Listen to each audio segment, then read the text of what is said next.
ओम शांति। इस नवरात्रि के शुभ अवसर पर आप सभी को शुभकामनाएं, बधाई। और आजकल तो देवियों का जो सीज़न चल रहा है उसमें चारों तरफ देवियों की पूजा अर्चना होती है, भजन कीर्तन गाते हैं और महिमा भी बहुत होती है। लेकिन इतना सब होते हुए भी हमें कुछ आध्यात्मिक रहस्य को भी जान लेना चाहिए, क्योंकि हम सभी जानते हैं कि इसके पीछे आध्यात्मिक रहस्य है। तो वो क्या है ना? तो ये हम जानेंगे कि ये महिमा कब हुई, किसके साथ हुई, ऐसे दिव्य कर्तव्य जो किए हैं वो किसने किए हैं। तो इसमें कुछ बहुत अभी तक तो 2-3 दिन में पता चला ही है, लेकिन आज भी कुछ पता चलेगा आपको। तो सबसे पहले हम ये देखेंगे कि दुर्गा शब्द का अर्थ क्या है ना? दुर्गा कहते हैं तो वो ऐसी आत्मा जिसने अपने दुर्गुणों पर विजय प्राप्त करी और अपने आसुरी संस्कारों को भस्म कर शक्तियाँ प्राप्त की, अपने कर्तव्यों को दिव्य बनाया। और दूसरा अर्थ है दुर्ग का, कि दुर्गा मतलब दुर्ग कहते हैं किला। तो ये परमात्मा ने जब यज्ञ रचा था, इसको दुर्ग कहते हैं, यज्ञ की रक्षा करना। तो ये दुर्ग की रक्षा करना, इसके लिए उन्होंने क्या किया कि प्रजापिता ब्रह्मा के द्वारा मम्मा जो कन्या थी उसको नियुक्त किया, उसके सिर पे ज्ञान का कलश रखा और उसको ऐसा जिम्मेवार बनाया कि वो यज्ञ की पूरी रक्षा करे, क्योंकि वो ही एक ऐसी सुयोग्य सुपात्र कन्या थी।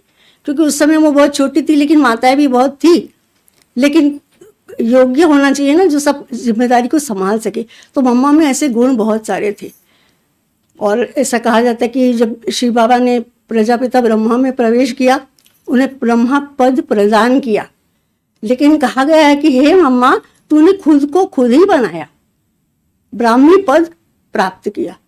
तो ये ऐसा क्यों कहा? क्योंकि मम्मा इतनी श्रेष्ठ थी, सुयोग्य थी, उसने अपने पुरुषार्थ के बल पर ऐसा पद प्राप्त किया है ना। उन्होंने शिव परमात्मा की सारी शक्तियों को धारण किया, प्रैक्टिस किया, और ब्रह्मा बाबा के हर एक कर्म को उन्होंने अनुसरण किया, और इतनी माताओं की उन्होंने जिम्मेदारी संभाली।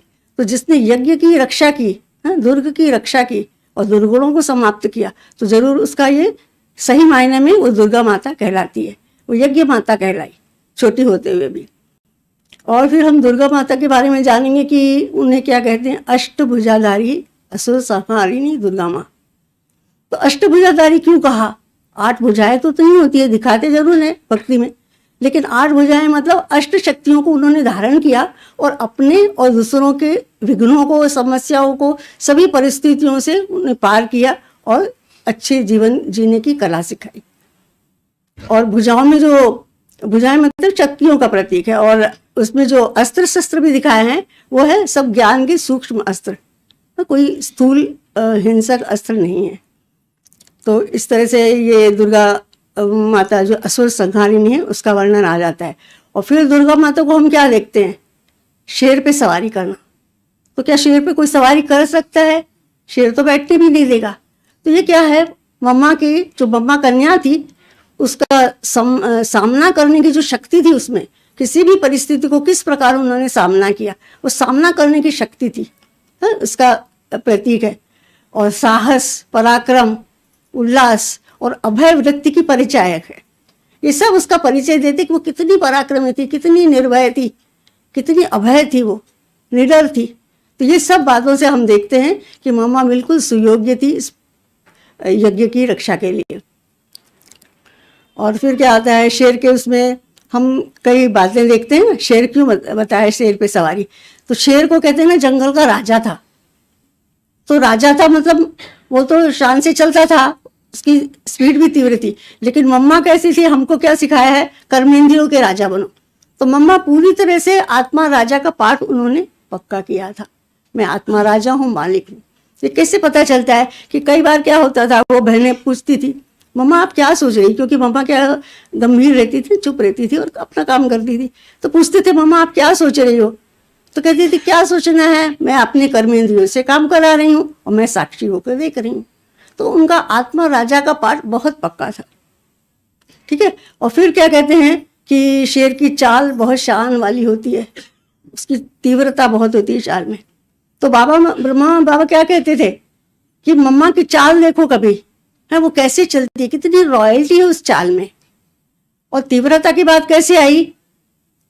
तीव्र किसमें थी वो तो विश्व महारानी बनने वाली थी ना। तो विश्व महारानी जो बनने वाली है उसका पुरुषार्थ तो तीव्र होगा ही ना, शुरू से ही, है ना। ऐसा नहीं कम ज्यादा, हमेशा तीव्र था। बाबा ने कहा, शिव बाबा ने कहा और किया, कहा और स्वरूप बन जाती थी, इतना तीव्र उनका पुरुषार्थ था। और फिर हम शेर के बारे में क्या जानते हैं, कहते हैं कि उसकी जो घ्राण शक्ति थी ना, सूंघने की शक्ति बहुत तीव्र होती है। और वो उसको कहते हैं सिंहावलोकन करना, कहते हैं ना, जब बहुत अच्छी तरह से देखभाल के हम कोई काम करते हैं ना, उसको कहते हैं सिंहावलोकन करना। तो मम्मा में क्या थी, परखने की शक्ति बहुत अच्छी थी। कोई भी काम करेगी शांति से, बहुत ही सोच समझ कर वो कदम उठाती थी किसी काम के लिए, ठीक है। और फिर क्या कहते हैं शेर के लिए सिंह गर्जना। तो मम्मा जो ज्ञान सुनाती थी, बाबा का ज्ञान, शिव बाबा का ज्ञान सुनाती थी, तो पूरी अथॉरिटी से सुनाती थी। एक ललकार थी उनकी आवाज में। कभी किसी के सामने वो ज्ञान रखेगी तो पूरी अथॉरिटी से रखती थी कि सामने वाले को बराबर तीर लग जाए, ऐसा होता था। तो ये जो गर्जना की बात आई ऐसे ललकार की, तो इसमें एक घटना याद आती है कि एक बार कोर्ट से, जब सिंध पाकिस्तान में थे, तो कोर्ट से केस हुआ कि सभी जो छोटी कन्याएं थी उनके लिए वारंट निकाल दिया। तो ब्रह्मा बाबा ने कहा तुम्हारे लिए भी वारंट निकालेंगे, तुम भी 18 साल से कम हो। तो कहा नहीं, मैं 18 साल से कम नहीं हूँ, मैं तो 18 साल की हो गई हूँ और मेरी माँ को भी पता है, तो कौन वारंट निकालेगा ना, कोई कंप्लेन ही नहीं करेगा। लेकिन वारंट आ गया तो वो कोर्ट में गई, क्योंकि वारंट आया था तो कोर्ट में जाना पड़ा। तो जज ने क्या किया, एक लेटर दिखा दिया कि देखो तुम्हारी माँ का लेटर है और इसमें सिग्नेचर भी है, आपकी उम्र 18 से कम है, तो ये गुनाह जैसे हो गया ना। तो मम्मा ने देखा तो कहा ये लेटर मेरी माँ ने नहीं दिया है, इसमें सिग्नेचर भी मेरी माँ का नहीं है, ये बिल्कुल झूठा है, बिल्कुल हिम्मत के साथ कह दिया। फिर जज ने तभी पता किया तो पता चला कि भाई ये लेटर सचमुच ही झूठा था। तो फिर क्या हुआ, बाईस जल्द रिहा कर दी करगी, तो रिहा तो हो गई, लेकिन उसने बोलकर सुनाया कि क्या आप लोग ऐसे ही बुला लेते हो, माने इन्वेस्टिगेशन पहले होना चाहिए कि बाद में, पहले होना चाहिए था ना। तो उसने बोला कि आप लोग ऐसे ही बुला लेते हो क्या। तो बहुत ही हिम्मत से मम्मा पेश आती थी किसी के सामने। और इस बारे में हम देखते हैं कि मम्मा कितनी गंभीर थी, अंतर्मुखी थी, ज्वाला स्वरूप की स्थिति रहती थी, क्योंकि मम्मा तपस्वी मूर्त थी, सिर्फ योग ही नहीं करती थी, तपस्वी थी। तो 2-2 बजे उठ के योग करती थी। तो उसकी इतनी शक्तिशाली स्थिति होती थी कि वो किसी को देखेगी ना तो उसके पूरे आसुरी जो संस्कार होते थे वो भस्म हो जाते थे, किसी की पीड़ा वगैरह वो हर लेती थी, इतनी पावर थी उनकी दृष्टि में, है ना। और इसी तरह से दूसरी तरफ क्या था, वो बहुत ही शीतल थी, नम्रचित्त थी, मिलनसार थी, मधुर भाषी थी, बहुत ही उनका संस्कार बहुत अच्छे थे। तो जैसे बता दें ना, शीतला भी थी एक तरफ, तो ज्वाला स्वरूप की स्थिति भी थी, स्नेह और शक्ति का बैलेंस था। और देवियों के चित्र भी हम देखते हैं ना, मूर्तियां, आंखें कितनी तेज होती है? लेकिन चेहरा कैसा होता है, एकदम मुस्कुराता हुआ होता है। तो ऐसी मम्मा की स्थिति पहले से ही थी। और मम्मा की वाणी कैसी थी, जब बोलती थी ना, दृष्टि में तो पावर था ही, लेकिन जब बोलती थी तो जैसे गंगा का प्रवाह बह रहा है, सागर की गहराई, आकाश की ऊंचाई, सब कुछ था उसमें। इसीलिए मम्मा ने जो भी कुछ किया ना, अपनी दृष्टि से किया, शक्ति से किया और बोलने से किया।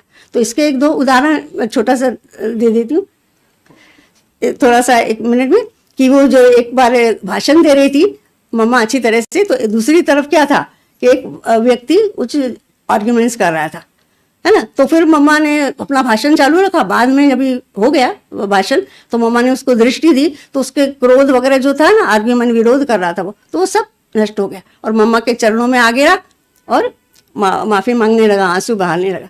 तो मम्मा की दृष्टि इतनी पावरफुल थी, कितनी शक्ति भर देती थी। और कन्याओं के लिए वो बहुत मदद करती थी, कन्याओं को कितना पालना देती थी, कहती थी कि तुम शक्ति, शिव शक्ति हो, तुम भारत माता हो, ऐसा करके तुम आगे बढ़ो, कमजोर खुद को नहीं समझना है। तो हमको भी क्या करना है, मम्मा की इस तरह से, मम्मा की तरह ये करना है। यदि हम भी थोड़ा सा पुरुषार्थ करेंगे तो हम भी आगे बढ़ सकते हैं। तो इसमें एक छोटा सा शेर का उदाहरण देती हूँ कि शेर की इतनी सारी शक्तियां बताई, तो वो मम्मा में सब थी, लेकिन शेर में एक कमजोरी भी होती है। कमजोरी क्या होती है, जब वो सोता है ना या नींद करता है ना, तो मक्खियां उसको बहुत तब परेशान करती है, वो कुछ नहीं कर पाता है। तो हम लोग भी क्या करते हैं, हम लोग भी बहुत पुरुषार्थी हैं, बहुत शक्तिशाली है, लेकिन क्या होता है, छोटी छोटी इच्छाएं, तृष्णाएं, असंतुष्टता के संकल्प आ जाते हैं ना, वो हमको डिस्टर्ब कर देते। तो हमको भी मम्मा के जैसे जब बनना है तो क्या करना है, सभी बातों को छोड़कर सिर्फ शक्तिशाली बनना है। ठीक है ना। ओम शांति।